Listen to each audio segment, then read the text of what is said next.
I developed this position paper on the role of behavioral insights in policymaking. It was almost a year ago. The position paper is available online with this title. And as Hendrik said, we're currently making it a version that will be published in an academic journal. So with this paper, we want to show policymakers specifically behavioral insights potential in all contexts of policymaking, because we think there's indeed a critical role of behavioral insights in enhancing policymaking and a necessity for both changes in individual behavior and changes in our social and economic and policy systems to address future challenges in many different policy areas, as this presentation will show. In this position paper, we have several objectives. The first one is to debunk misconceptions about behavioral insights. We also offer a 5-level framework of what behavioral insights can do for policymaking. I'll introduce it to you. We encourage the early integration of behavioral insights in the policy cycle, and we promote interdisciplinarity as a default in our projects. So this is just to give you an overview of where we think behavioral insights can be involved. The figure illustrates the 5 scopes of behavioral insights uses for policy. At the moment, we're most often limited to involvement through behavioral interventions and single policies, so the 2 inner circles. We're not so often involved in designing policy mixes, and it's quite rare still that behavioral insights enhances coherence of policies across different policy domains, so analyzes policy interconnections. And at least it's not the default use of behavioral insights to contribute to systemic change. We're not called in naturally to contribute to systemic change, and we want to give you a broader overview of what behavioral insights can do. I'm going to give you now an example for each of these behavioral insights uses. So the first way of involving behavioral insights in policymaking is the most commonly understood and used way. Behavioral insights can design behavioral interventions. For example, it can be as a follow-up to already existing regulation. And this happens when a label is mandated in the regulation. And behavioral scientists are called in ex post to design the label to make sure it's effective, it's transparent, it's acceptable. Behavioral insights informed the eco-design regulation for smartphones, where graded environmental labels were found more effective than green sticks and red crosses. Behavioral insights also inform the energy labeling directive by revealing the risk of information overload after testing 3 different labels with different amounts of information in it. In these cases, the use of behavioral insights is quite plug-in, as behavioral scientists have no say on whether the label is the appropriate thing to do or not. Behavioral interventions can also help with the communication of policies that already exist. And that happened for the Fit for 55 package, which is a climate policy. This was informed by behavioral studies that suggested a range of behavioral interventions to mitigate misconceptions about the distributional effects of climate policies among citizens. So in terms of impact, there are possible cascading effects with these behavioral interventions. For example, you can imagine well-designed nutrition labels that may shift demand towards healthier products when enough consumers are influenced. And that may then prompt producers to reformulate their products, ultimately benefiting the health of all consumers, not just those that were initially sensitive to the labels. This is what we would call a cascading effect that leads to system-wide effects. But still, this kind of cascading effect remains uncertain. And it's not because we identify a behavioral element in a policy issue that a solution must be behavioral as well. Behavioral insights can thus result in the recommendation of traditional instruments of policy or policies. This happened with the EU Consumer Rights Directive in 2011, where behavioral insights recommended the ban of pre-ticked boxes for online supplementary services. So the typical example is when you want to buy a flight ticket, sometimes you have an insurance that is set as default and therefore it's added to your basket, whereas you didn't want to have it. And behavioral scientists liaised at the time with the lawyers at the Directorate General of Justice of the Commission very early in the policy process, and they warned them about the power of defaults and the fact that consumers' inattention was exploited by these companies. Behavior insights can also inform policy mixes. We think of policy mixes here as, for example, a combination of a traditional policy instrument, like a tax or a ban, and a behavior intervention, like a nudge. And there are two levels of involvement, according to us. First, a light involvement.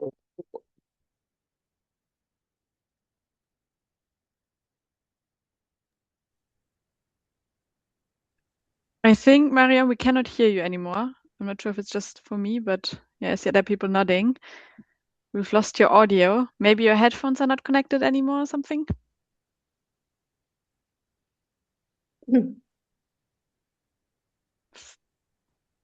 Still cannot hear you, unfortunately. So the screen, yeah, works, but the audio is lacking, missing.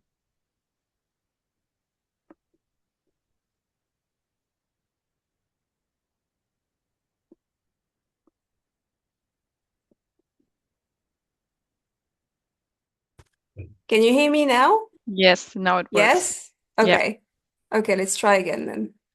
I'm going back to the other tab if I manage. I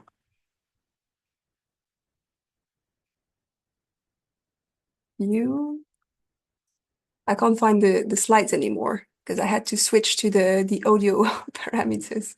Here I think. Yes. Okay. So I don't know when you lost me. Okay, I will start again on this slide then. So behavior insights can inform policy mixes as well. We think of policy mixes as a combination of traditional policy instruments like taxes, regulations, bans, and a behavioral intervention like a nudge, for example. And we believe there are two levels of involvement. A light involvement where behavioral insights only inform behavioral interventions or the policy mix. And that will then be combined with traditional interventions so that they complement each other to achieve a shared objective. But in this example, the traditional policy instrument is not informed by behavioral insights. In the Tobacco Control Directive, for example, behavioral insights informed warning labels where images were designed to evoke strong negative emotions. I'm sure you've all seen these cigarette packaging. And this was combined with smoking bans in public spaces in some member states or taxes on cigarettes in other member states. A stronger involvement of behavioral insights would mean, of course, that behavioral insights informs all interventions of the policy mix, but there are very few examples of this. And we also believe that behavioral insights can also enhance policy coherence across different domains, policy domains. Sometimes behavioral issues lead to systemic failures, and a look at policies in different areas is crucial to pinpoint potential contradictions or synergies between them. And so in this setting of policy interconnections, we propose to take a human perspective to better understand the policy landscape. If we take the example of farmers, which is quite typical, they are targeted by various policy signals that do not always align. For example, through environmental policies, they are asked to limit biodiversity loss and promote ecosystem services. Through agricultural policies, they are rather pushed towards more productivity and even sometimes given subsidies. And through health policies, they are asked to ensure healthy food for consumers. So for the farmer, it might be sometimes overwhelming and confusing. And taking their perspective helps understand the contradictions in the policy landscape and possibly bring better policy coherence. And we call this an inside-out perspective. And while the inside-out perspective is useful for zooming in on how individuals perceive or respond to policy signals, which is a skill behavioral scientists have, a complementary outside-in perspective is essential to zoom out and examine the broader system in which these perceptions and these behaviors occur. And this is where systems analysis can add value by situating basically individual behavior within larger structures, such as institutional rules, incentives, infrastructure, social norms as well. And systems analysis here has a wide range of disciplines, actually, including those using quantitative, computational methods, such as systems dynamics or agent-based modeling, and those using more qualitative insights, such as design for policy or strategic foresight. And so when behavioral insights are combined with systems analyses, it forms what is known as the behavioral systems approach. And this approach is particularly well suited for wicked, complex challenges, those problems that are sometimes ill-defined or dynamic, and that lack definitive solutions. And it was developed by Busara, including Emiliano, who will now present the approach in more details. Thank you very much, Marion. I'm gonna request control for the presentation. Basically, I'm gonna discuss a little bit on how Busara has approached or developed the approach that we have for this behavioral systems approach. I'm not sure if I have control. Yes. Super. So just to start, Busara approached the behavioral system space due to the constant challenges that we face when we worked with behavioral issues. Busara tends to work in the global south, where some conditions are not always given, let's say. So we needed to see ways of approaching these very complex issues in a complex manner. We discussed a lot this analogy of thinking of a shower head. Some of our interventions sometimes feel as if we just were changing the shower head, while the actual issue was behind the plumbing and behind some other things within the system that provided pressure for that shower head. So in order to change this approach, we basically started looking into the behavioral systems methodology as a way to merging all these structural, behavioral, and social elements that we face when we work with various issues in the global south. So we developed this methodology, which is currently freely available. You can download it freely. And the idea is to basically help a shift from the regular way of approaching behavioral science to this more systemic way. You'll see that the steps are not very far removed from a regular behavioral science approach, because we're not really inventing something completely new. We're just adding layers of system elements into what we're understanding, diagnosing, and designing on the system. So just to give a small example of this, we had an issue a couple of years ago in Guatemala where we were approached to improve the way that the system supported victims of gender-based violence.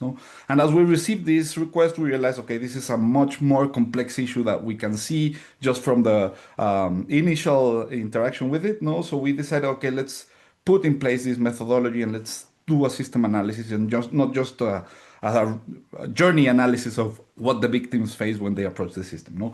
So in order to do this, we went to Guatemala. We implemented a mixed methods research approach where we had a lot of interviews with various members of the system. We spoke with people from the frontline, doctors, medical workers, NGOs, people in the policy space, to try to understand not only what were the victims facing when they approach the system, but what are the forces, what are the elements that might be not directly affecting the victim, but might be affecting the whole system that interacts with the victim.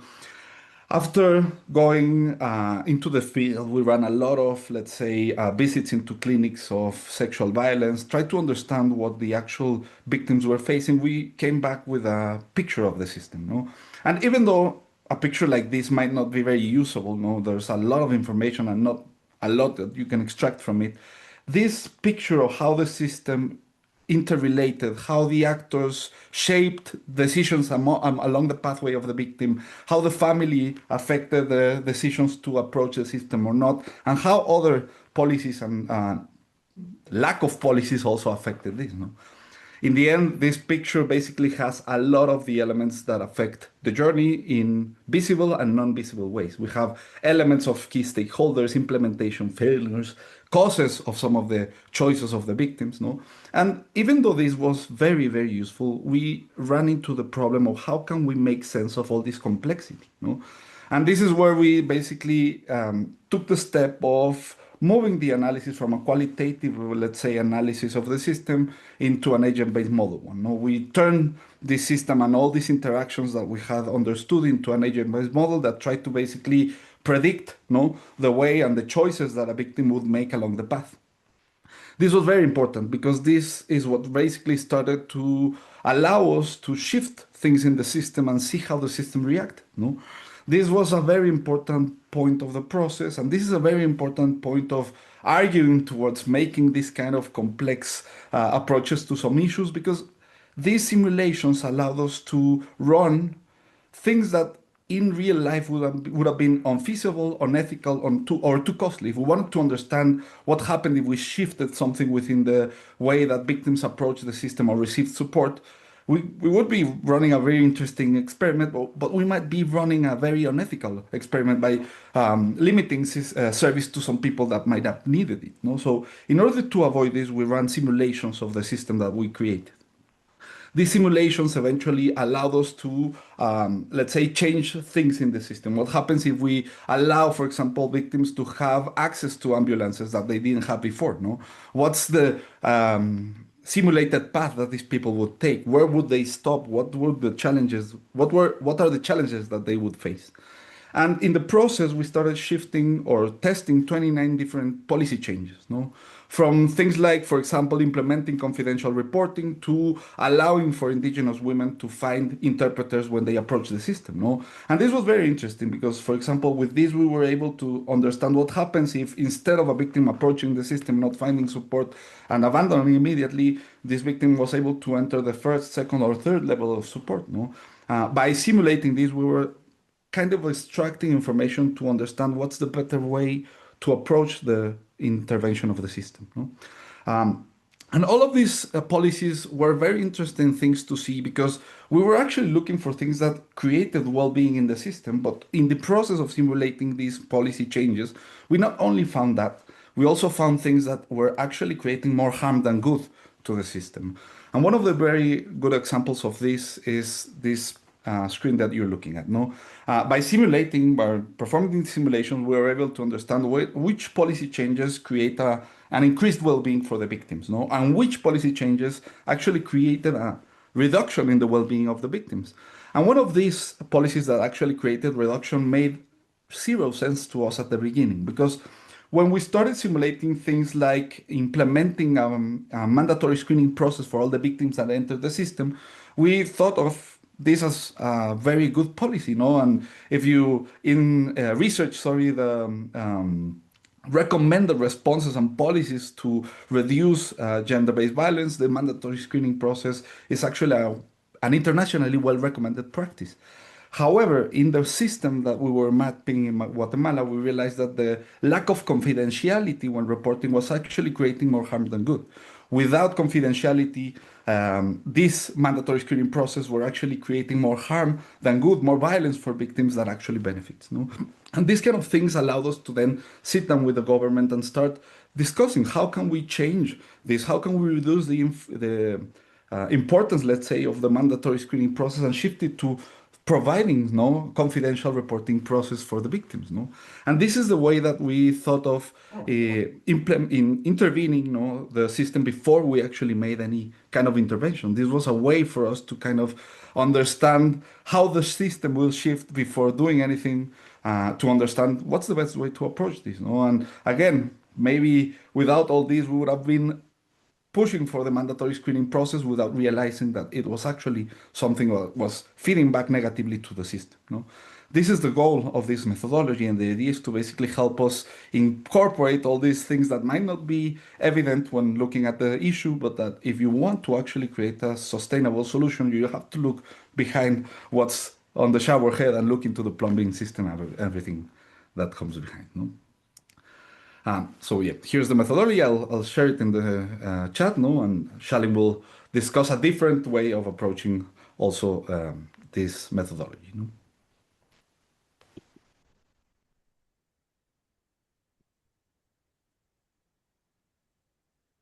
Thank you so much, Emiliano. Just quickly requesting to share. Yep, there we go. Okay, fantastic. So Emiliano has walked us through the application of behavioral systems methodology in a very novel fashion to GBV screening in hospitals. I'm going to talk about the collaboration between the FAO, Busara, and the JRC, and how we apply behavioral systems at a fairly high level, but to the application of food waste and loss. So just some context for the project. This was a collaboration between the FAO, JRC, Busara, and of course, very importantly, a working group of academics and experts, some of whom are on this call right now, in behavioral science and food waste. And what we did was we created a systems map and a preliminary causal loop diagram to map the interactions between key actors that are involved in food redistribution. Now, this process broadly combined expert opinion with system dynamics, and this was done by a qualitative mapping approach. So maybe I can speak about the process just a bit. So the first step was, of course, iteratively building a map of the key actors and actions and interactions between suppliers and demanders. So the key actors in this case were broadly classified as those that supply redistributed food and those that demand or consume it. And this mapping linked the behaviors and decisions through which these actors actually interact. And they primarily interacted through their choices to either redistribute surplus food or demand or consume that surplus food. And the link was primarily enabled by two actions, the first of which was price reductions of food that are close to or beyond the best before date. And the second action was an app-based tech that allows suppliers to coordinate the selling of such food, of surplus food. This is just an example of, sorry. Yeah, this is an example. Oh. There we go. This is an example of the map that we used. It's again a very high level. And this map served as the basis of a group model building exercise where working group members identified key behavioral and structural influences, which included barriers, drivers, incentives, disincentives at various decision points or nodes for all the actors. And this eventually translated with the help of a technical member of the working group into a preliminary causal loop diagram. Now, in this process and in this mapping as well, we sort of integrated and incorporated the COM-B model into this entire approach. And we use that model to define and represent actor-specific drivers and barriers to food redistribution. So for example, for consumers, we mapped the decision to demand, purchase, or consume redistributed food. This was obviously done through the lens of the COM-B model. For suppliers, a similar approach was taken to better understand and sort of flesh out and map the decision to redistribute surplus food or not. And at a high level, we also mapped operational challenges, cost considerations, and some legislation and regulation that might actually influence the decision of suppliers to either redistribute surplus food or not. Again, these are the structural factors that systems often talks about. And the negative system outcome in this sort of process was actually food waste being generated. So the assumption was that if retailers did not redistribute food, or if consumers did not demand to consume this food, it would result in the negative system outcome of food waste. Yeah, and that's what the CLD at a very high level looked like. I'm not going to go into fleshing that out, but we used the first couple of steps of the systems methodology that Busara has developed, which was set the stage and see the system. And I think it's really important here to understand that behavioral systems can be implemented to its full extent. It can be a complex methodology depending on technical expertise that a team may or may not have. And you can see that in Emiliano's case, it was done to a very large degree of success. But there is still significant value to be gained from following step 1 and step 2. That is setting the stage and seeing the system, which effectively means painting a picture of the system. And the systems map itself provides significant value through qual analysis. It highlights behavioral dynamics, structural factors, and other non-obvious considerations that often influence outcomes of interest. And this map that we created, we haven't taken it forward yet, but generally, these systems maps can often reveal leverage points that help strengthen or better understand the impact and ripple effects of related policies. So effectively, there is a lot of value in implementing step 1 and step 2. And with that, I can maybe hand it to Vivi.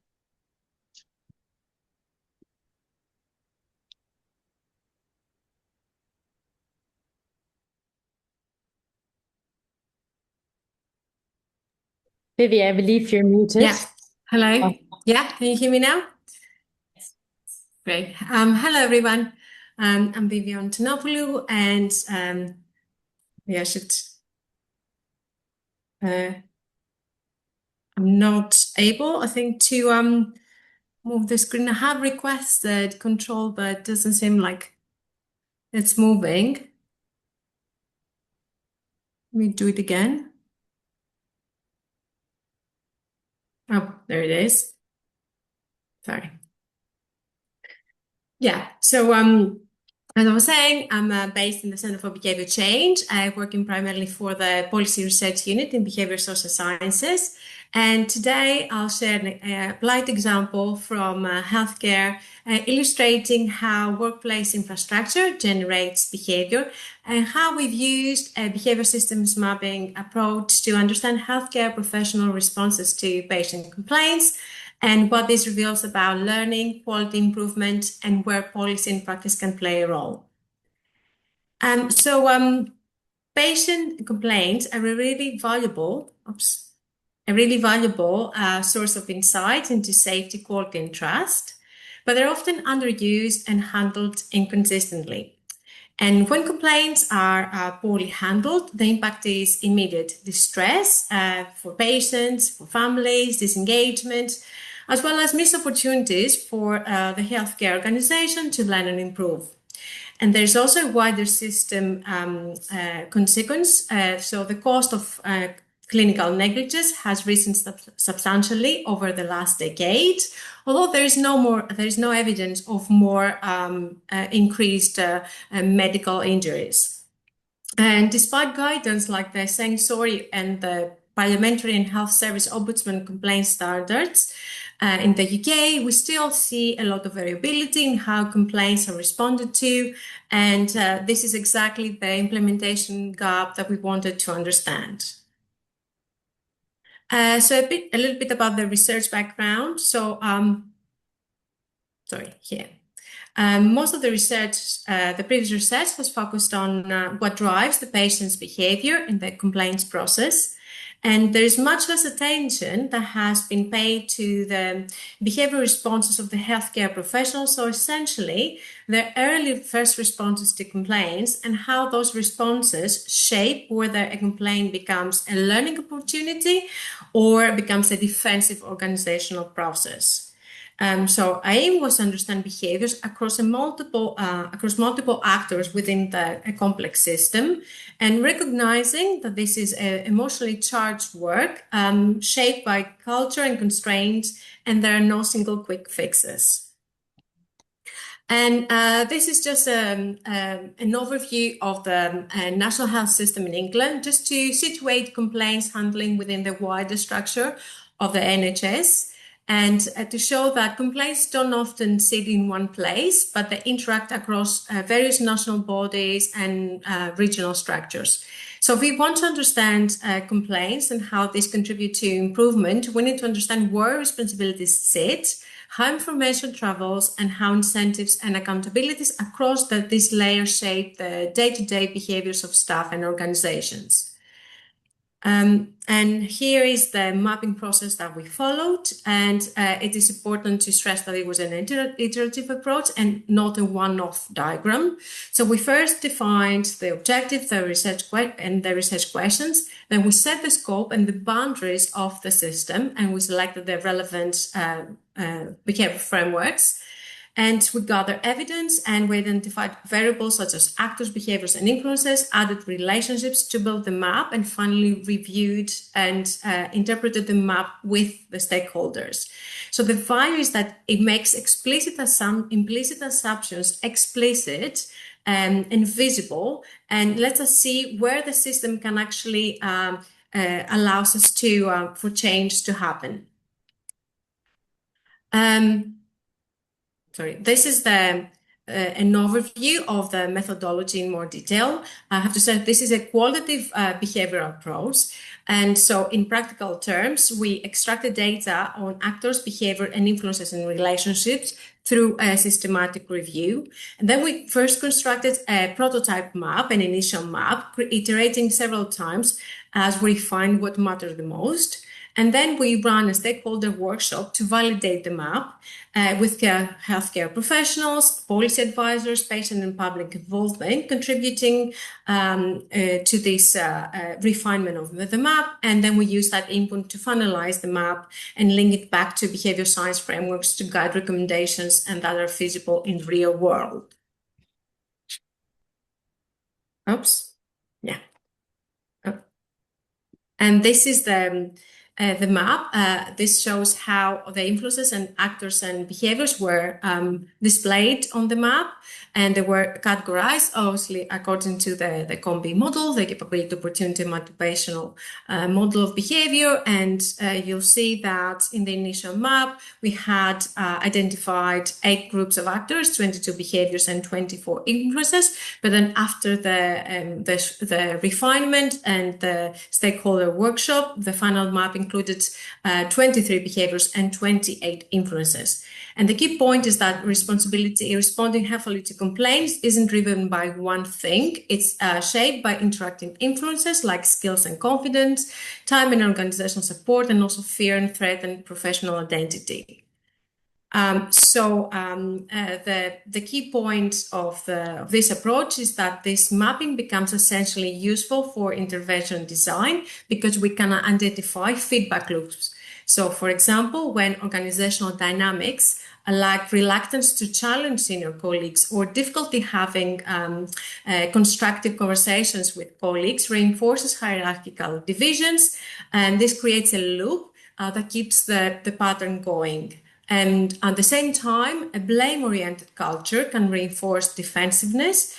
So staff feel criticized or bullied, which reduces openness to learning, and the culture becomes harder to shift and prevents learning and improvement. And post the workshop, this is the post-workshop version of the map, and it highlights that the key actors, as I mentioned, goals and incentives, and the interconnectedness of influences, and how this interacts in one place of the system, and how that impacts also other places within the system, and helps us identify leverage points. So essentially, points where small changes in one part may have wider system-level effects. And a key strength of this approach of the map is that the map was refined and validated through stakeholder input. So it reflects not only what was found in the evidence from the literature, but what stakeholders also recognize as credible and realistic in practice. And finally, some key takeaways from the project. The main takeaways was that there is a wide range of behavioral and systemic barriers shaping complaints processes, many not addressed by current policy and evidence. And such challenges, I believe, can be applied to other domains, not just healthcare. Second, we identified practical systemic issues, including lack of awareness about informal complaints resolution processes, unclear responsibilities, and role divisions between clinical and non-clinical staff. And third, the map points to targeted systemic interventions, particularly around organizational culture. So, for example, reframing complaints from a policing function to an improvement function, and moving away from individual blame involving staff in organizational policy changes. And finally, the map is valuable in its own right because it helps visualize shared responsibility and shows where different actors within the system can realistically drive policy changes. Thank you very much, and I'm going to pass over to Julia now.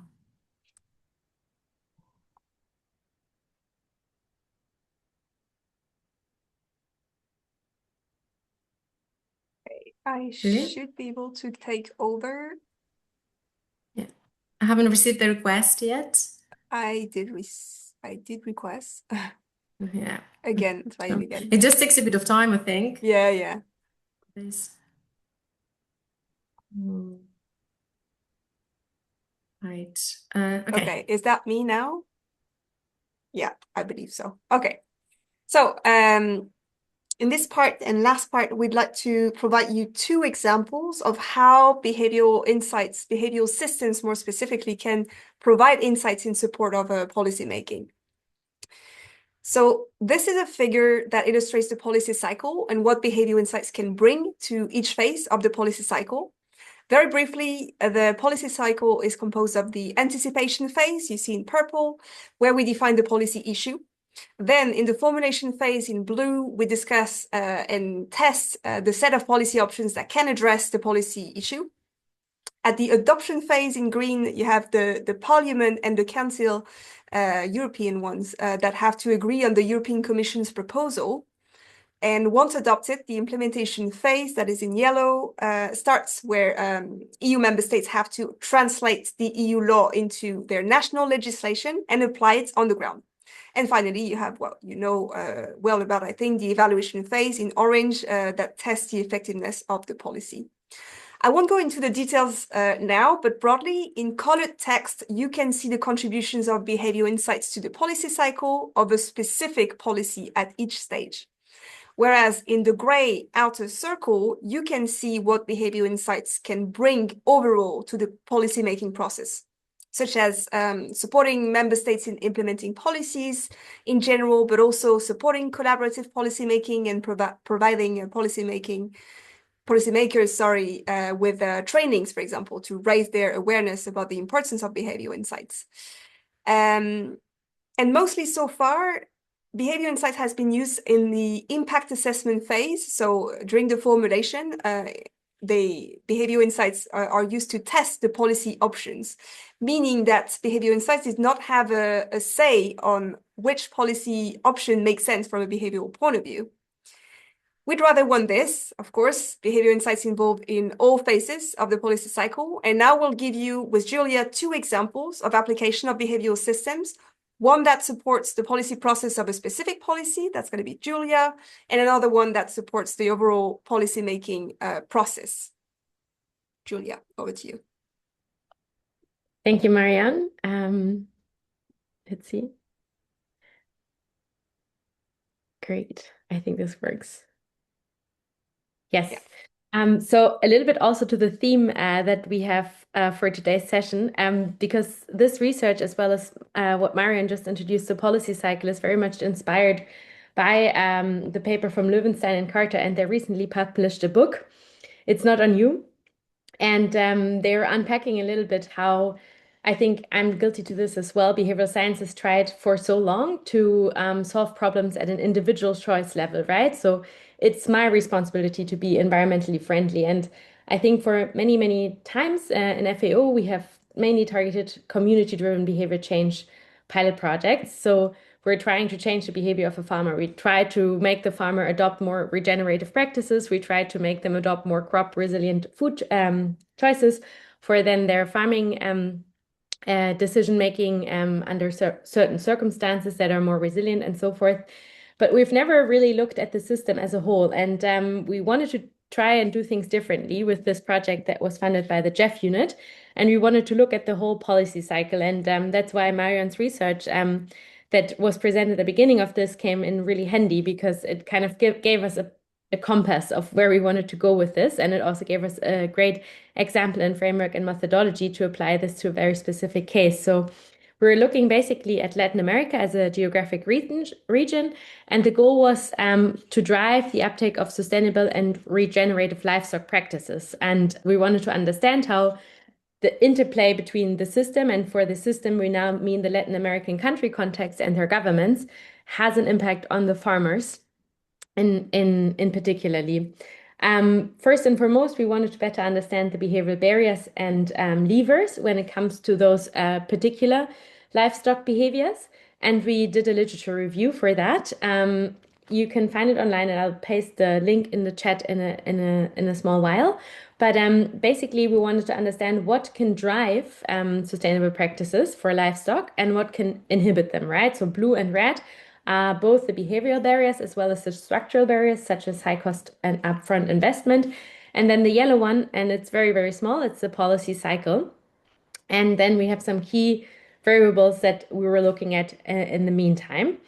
And we looked at this literature globally because it was super hard to find very specific context-specific behavioral barriers and levers. So this framework was very much informed by weird research coming from Western economically rich countries, developed countries, and we wanted to better understand how that applied to the Latin American context. So we validated these hypotheses that was kind of extracted from the literature review and key informant interviews with some high-level representatives in the 4 different governments across the Latin American contexts. And this is now along the policy process that you've just seen. So this is for the formulation phase, in which Marion stated that there's already a lot of research that's been done and a lot of behavioral insights that are being integrated. And what we found out is specifically now some key statements from, for example, Fedeleche, that's the government for Latin American Livestock Organization in Chile, said that whoever shouts the loudest in proposing evidence goes into the policy formulation. And I would always be curious to see if this is the only time that happens, because I feel like in many meetings, even, whoever is saying the most things gets into the meeting notes, and that gets further into the management reports and so forth. So I feel like it's not a barrier necessarily only for the policy process and for livestock policy in particular. Same as this statement by the Nature Conservancy that also said there is evidence for policy formulation phase being collected through different sources and organizations. But as you can see in the picture, those organizations don't always work together. So I feel like this presentation that you're hearing today, and also the fact that we're really trying to work with Busara, GRC, and academia to try to understand and make sense of this new systems approach, specifically in policy, is quite rare, and I think we should do it more often. Yes, so now to the behavioral kind of lever, which is, something that is pushing this behavior to be more successful in the policy formulation phase. And we also spoke to the Chilean government quite substantively and in a long interview, and they revealed when they sent us their information back that they even had this green policy framework that they quoted as part of the interview in their signature. And they were saying that the Chilean government is actually quite proud of their adoption of green policy in various settings. So I think this is now a behavior lever, kind of the reputation of a country or the international recognition for adoption of green policy. In this case, could maybe be a lever for us to not create a healthy competition around it, but somewhat of like a comparative advantage. If you have it, maybe you're respected more internationally. Now to the policy adoption. So this is at the farmers level. We've also talked to some federations that are more farmers associations that are part of like 150 farmers, that then we talked to one of the representatives. And this is now Ecuador. And the biggest problem they faced when it comes to regenerative practices, and I think this is again something that is maybe even valid in European context, since we have many Europeans in this call, is that there is a high upfront cost if you want to really do it right? Like organic farming or sustainable and regenerative farming takes upfront cost to change from the current status that you have in the farm and the farming context to the new one. And not all the farmers are in the position to make this upfront investment by themselves. So I think, again, like maybe a call to the government and policy that working with subsidies doesn't always, solve the upfront costs, right? Subsidies come when you already have a product that you can sell at a market, but not in the initial phase of really creating that. And then the later one is also that the kind of in the Ecuador context, the livestock farming as they have done it in the past has worked for them, right? They have this practices since generations, and it's maybe even a family tradition, and therefore they want to continue the way they're doing it. And this new green movement for them seems to be rather academic and seems to be an academic exercise that doesn't really come from them all the time, even though in some cases it is. So there's a little bit of a negative perception towards sustainable livestock management that is like imposed on them rather than coming from them. That is what another representative in this context said. Again, levers as something positive from this key informant interviews that also kind of was unraveled in this debate is that they do feel the need to change to something more regenerative and sustainable in the long run, because they do see that the climate is changing rapidly and that the summer has gotten hotter and hotter. And even though they don't attribute their farming practices to only this problem, they do understand that there is something they need to change as well as being part of the system, right? And the systematic approach that they want to be a part of. And lastly, Guatemala has also said in this way that it's very motivating for them to think about the morality of it, the ethics of doing the right thing in this context for the next generation. And yeah, so I know that we're a little bit behind time. Next, can I click the next slide? Sorry. It should be me. I requested control in advance this time. Okay, great. So Awesome. So finally, I'll introduce you to a project we started last year at the Commission that uses the behavioral systems approach to mitigate barriers to the implementation of green policies in the EU. And in this project, we want to understand the barriers to implementing EU green policies. What do I mean by implementation barriers? I mean what's commonly mentioned in implementation reports, including what you will read as financial barriers or administrative barriers, governance barriers, technological barriers, etc. Nothing about behavioral aspects there. Specifically, we want to investigate both behavioral and structural drivers behind these obstacles to better understand why policies fall short at the implementation stage. For example, what are the root causes for financial barriers? Could it be the short-termism of policymakers, which leads to then a lower prioritization of environmental goals and consequently limited budget allocation? This is the kind of insight we're after. This is a typical example I gave here, but this is what we want to dig into. And so in this project, we are interested in both the legal and practical implementation sites, meaning we are interested in very different actors' behavior.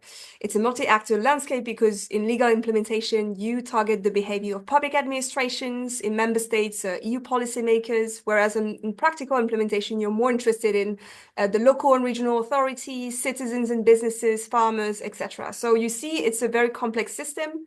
So a behavioral systems lens is an appropriate way to investigate the issue.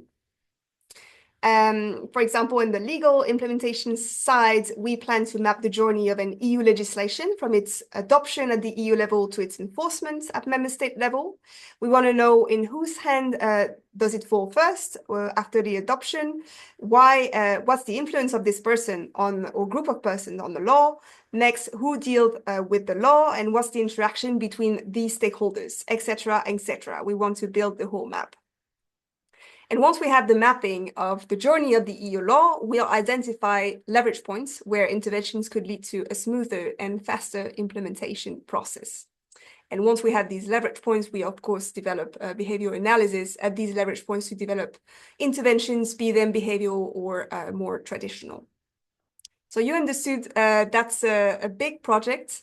It's going to last for 3 or 4 years, and it will involve different phases. The first phase is the scoping phase, where we lay the groundwork and set the research direction, given the large scope we have. We'll use, for example, an observational study to study correlations between implementation variables and policy and member state specific variables. For example, does the type of government play a role in how the implementation process is conducted? We are conducting an extensive literature review on implementation barriers and their drivers at the moment. And in parallel, we're adapting the behavioral systems approach to our public policy context. So we're also doing methodological work. Second, we'll run qualitative analysis by engaging stakeholders, be them the EU policymakers, member state public administration for the legal side, for example. It's going to be done through workshops in interviews. And all these work streams will feed into the behavioral systems map. And finally, we'll identify, of course, the leverage points and conduct behavioral experiments. So that's more the quantitative part of the project, so that we smoothen the implementation process. And to finish, while this project addresses implementation barriers, and you may think it only relates to the implementation stage of the policy cycle, well, actually, we plan to feed our insights back into the policy design formulation phase, because implementation of policies also depends on what decisions are made upstream. So overall, this project helps policymaking processes more generally. Thank you for your attention.